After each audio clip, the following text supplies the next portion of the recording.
Hercules যুদ্ধ বিমান এইগুলো চট্টগ্রামে নেমেছে। এবারে প্রশ্ন হচ্ছে এই অ্যাক্টিভিটি কেন? বাংলাদেশ কি আগামী দিনে একটা যুদ্ধক্ষেত্রে পরিণত হচ্ছে বাংলাদেশ? এই স্বাভাবিকভাবে এই প্রশ্নটা কিন্তু উঠছে। দেখুন, এটা তো আপনাকে সামরিক জিনিস আছে। আপনি দেখিয়েছেন যে এদের একটা আন্ডারকভার পারসন ঢাকা একটা হোটেলে উনি মারা গেছেন। আমরা শোতে সেটা আলোচনাও করেছি, আজ তাক বাংলা সেটা দেখিয়েছে। টেরেন্স উনি মারা গেছেন, রাইট? আই স্যালুট হিম। উনি অন দ্য ডিউটি উনি মারা গেছেন। উনি তো আন্ডারকভার ছিলেন। তো উনি কি করছিলেন, উনি কিসের জন্য এসেছিলেন, উনি এপ্রিল মাস থেকে বাংলাদেশে কি করছিলেন? উনি বারবার এখানে এসেছেন চট্টগ্রামে, বারবার ইনি এসে উনি এখান থেকে জানতে চেষ্টা করেছিলেন হচ্ছেটা কি, রাইট? নাও উনি যে ডিসকভার করেছেন, এত উপরে চলে গেছেন হয়তো নিশ্চয়ই, তাই জন্য ওনাকে মারা হয়েছে মিস্টিরিয়াস কন্ডিশনে, কেউ কিছু বলছে না। এত টপ সিক্রেট অপারেশন ওখানে চলছে আমেরিকা, যেটা বাংলাদেশ নিয়ে করছে।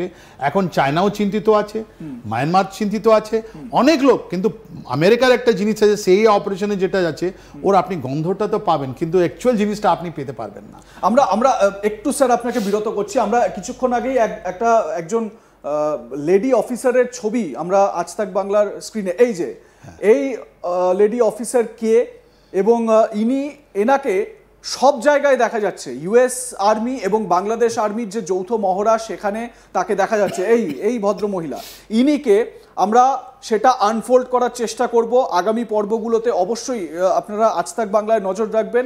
আমরা কিন্তু এই ভদ্রমহিলার কি তার ডেজিগনেশন, তার কি ভূমিকা রয়েছে এই মুহূর্তে বাংলাদেশ এবং ইউএস আর্মির মধ্যে যে বোঝাপড়া, তাতে করে ইনি কিভাবে ইনভলভ রয়েছেন, সেটা আমরা বোঝানোর চেষ্টা করব। অবশ্যই আজ তাক বাংলায় নজর রাখবেন। স্যার, আপনি যেটা বলছিলেন। রাইট, এই মহিলার তো আপনি এটা তো নিশ্চয়ই জানতে পারবেন, বিকজ উনি দেখবেন সব জায়গায়, উনি যত জায়গায় গেছেন ওসব চট্টগ্রামে ছবি আছে। তার মানে ইনিও কোস্টাল এরিয়াতেই বসে আছেন, রাইট? আর এই কোস্টাল এরিয়াতে আপনার যেটা আপনি কত সুন্দরভাবে আপনি দেখাচ্ছেন, Cox's Bazar air strip, landing strip, Maheshkhali আপনি দেখাচ্ছেন, তারপরে বিএনএস যেটা সাবমারিন বেসগুলো দেখাচ্ছেন, তারপরে ম্যানগ্রোভ আপনি এত সুন্দরভাবে দেখাচ্ছেন, এইসব জিনিস, তারপরে ইজিপশিয়ান প্লেন আপনি দেখাচ্ছেন, রাইট?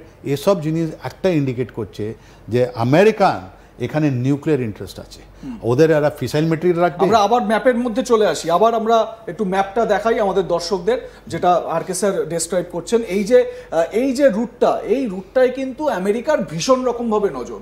ওদের ইন্টারেস্ট রয়েছে নিজেদের দেশে এই রকমের নোংরা কাজ ওরা করবে না, যেটা পাকিস্তানের মন্ত্রী বলে দিয়েছেন যে আমরা এই নোংরা কাজ আমেরিকার কথা, ইউকের কথায় করে আসছি দশকের পর দশক ধরে। সেই কাজটা এবার বাংলাদেশকে দিয়ে করানোর চেষ্টা হচ্ছে। Very nice.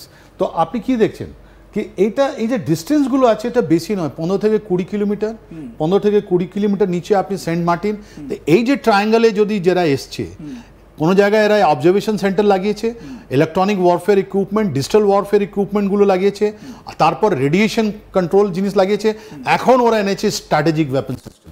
এই স্ট্র্যাটেজিক ওয়েপন সিস্টেমগুলো কীরকমে হবে, কী ধরনের হবে, এই নিউক্লিয়ার জিনিস কী ধরনের হবে, এরা কিভাবে এটা আপনার মহেশখালীতে প্লেস করবে, এটা তো এখন শুরুয়াত আছে। তাই জন্য চায়নাও ইন্টারেস্টেড। আমাদের যতগুলো মিলিটারি স্যাটেলাইট আছে, আমাদের তো নয়, কিন্তু অন্য যেটা দেশ আছে, যেরকম চায়না আছে, অন্য যারা ইন্টারেস্ট, রাশিয়ান হবে, ওরা এখানে জানার চেষ্টা করবে, বিকজ ডাইরেক্টলি এটা ইম্প্যাক্ট করছে। এখান থেকে তাহলে একটা প্রশ্ন, আমরা জানি যে বাংলাদেশের কাছে যে সমস্ত সাবমেরিনগুলো রয়েছে, সেগুলো চীনের দেওয়া, দুটো সাবমেরিন চীনের দেওয়া। তাহলে কি বাংলাদেশ এই মুহূর্তে চীনের সঙ্গে বিট্রে করছে, চীনকে ধোকা দিচ্ছে? দেখুন, ওর মধ্যে দুটো ফাড় হয়ে গেছে। আপনারাও তো একটা করেছেন কি এখন ওয়াকুরুজ্জামানের লয়্যালটি কোন দিকে আছে, রাইট? কিন্তু আজকে আমরা যে দেখতে পাচ্ছি, ওয়াকুরুজ্জামান এন্ড জামাত ইসলাম টুগেদার, ওরা মিলে আপনার চায়না দিকে আছে। ওয়াকুরুজ্জামান ওখানে 6 দিন ছিলেন, রাইট? উনি বারবার বলেছেন যে এই যে কক্সবাজারে যে স্ট্র্যাটেজিক জিনিসগুলো আনা হচ্ছে, উনি অপোজ করছেন, নতুন গভর্নমেন্ট যেটা আসবে ওটা করার। অন্যদিকে ইউনিস যিনি আছেন, পুরোপুরি ওয়েস্টার্ন পাওয়ার সঙ্গে আছেন, খলিলুর রহমান ওটা লিড করছেন। উনি বাংলাদেশ আর্মির মধ্যে ফাড় করে দিয়েছেন, যতগুলো প্রমোশন হচ্ছে ওটা ফাড় করে দিয়েছেন, কি আমি যত লোককে চাইবো ওদেরই প্রমোশন হবে। তাহলে এইখানে যে জিনিসগুলো যেটা হলো আর যেটা হতে চলেছে, আর এটা ইররিভার্সিবল, এটা আর আপনি চেঞ্জ করতে পারবেন না। আপনি ভাবেন কি কোনো ইলেক্টেড গভর্নমেন্ট এসে যে কোনো পার্টি হোক না ওখানে, ওরা আপনি যদি ভাবেন যে এরা এসে ওখান থেকে বলবে কি তুমি মহেশখালী থেকে চলে যাও বা কক্সবাজার থেকে তুমি চলে যাও বা সেন্ট মার্টিন থেকে চলে যাও, আর এটা সম্ভব নয়। তার মানে এখানে যেরকম পুরো বিশ্বে আমেরিকার যেটা আপনার মিলিটারি বেস আছে, one of the military base যেটা আছে এখানে আপনার এই কক্সবাজার, মহেশখালী, পেকুয়া, মহেশখালী এতে আছে আপনি দেখাচ্ছেন, রাইট, আর নিচে সেন্ট মার্টিন, এই তিনটে জায়গাতে ওনাদের জিনিসগুলো রয়ে গেছে আর ওটা থাকবে, এটা আপনি চেঞ্জ করতে পারবেন না। তার সঙ্গে ওরা কত স্ট্র্যাটেজিক জিনিস আনবে, তার মানে ওরা তো এয়ারক্রাফট আনবে না, আরো হয়তো সাবমেরিন ওখানে থাকতে পারে, নিউক্লিয়ার সাবমেরিন তো একটা জিনিসে 3 মাস থাকতে পারে, আর ওখানে রিফিট রিকুপের জন্য ওরা কক্সবাজারে যেটা পেকুয়া যেটা বিএনএস সেক ওখানে আসতে পারে। কিন্তু এই যে নিউক্লিয়ার জিনিস বোমাগুলো আছে, ফিসাইল মেটেরিয়াল আছে, লঞ্চিং সাইট আছে, আন্ডারগ্রাউন্ড স্পেশালাইজড কমান্ড সেন্টার আছে, যেটা কেউ ধরতে পারবে না।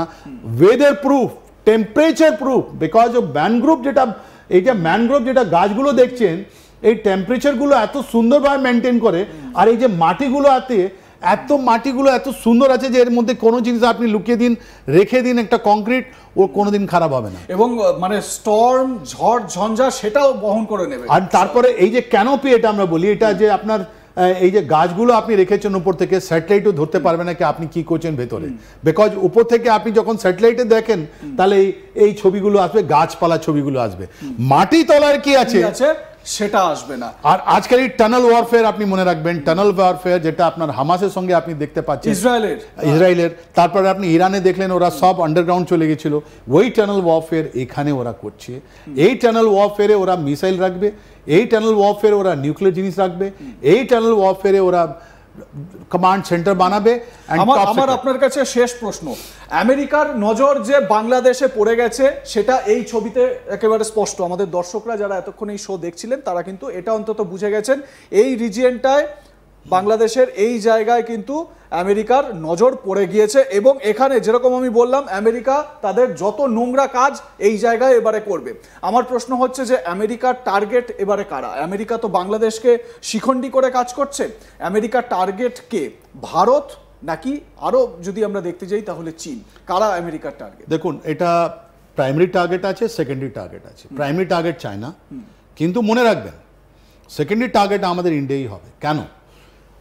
আমাদের পাকিস্তানের সঙ্গে আমাদের এক্সপিরিয়েন্স আছে, যখন তালিবানকে পয়সা দিয়ে এরা পাকিস্তানকে বললো আমরা তোমাকে পয়সা দিচ্ছি, তুমি তালিবান তৈরি করে তুমি আফগানিস্তানে লড়াও, তাহলে ওর পয়সাটা তো আমাদের কাশ্মীরে জঙ্গিদের ফাইন্যান্স করার জন্য, ওয়েপন করার জন্যও তো ইস্তেমাল হয়েছে। এখানে আপনি বলছেন যে আমি রোহিঙ্গিয়াকে ট্রেনিং করব, আর ওটা আরাকানে নিজে, আরাকানরা বুদ্ধিস্ট আর রোহিঙ্গিয়ারা তো মাইনরিটি মুসলিমস, রাইট? কোথায় যাবে ওরা? আপনার মিজোরামে যেতে পারবে না, ওটা তো খ্রিস্টান ডমিনেটেড। আপনার মেঘালয় যেতে পারবে না, খ্রিস্টান ডমিনেটেড।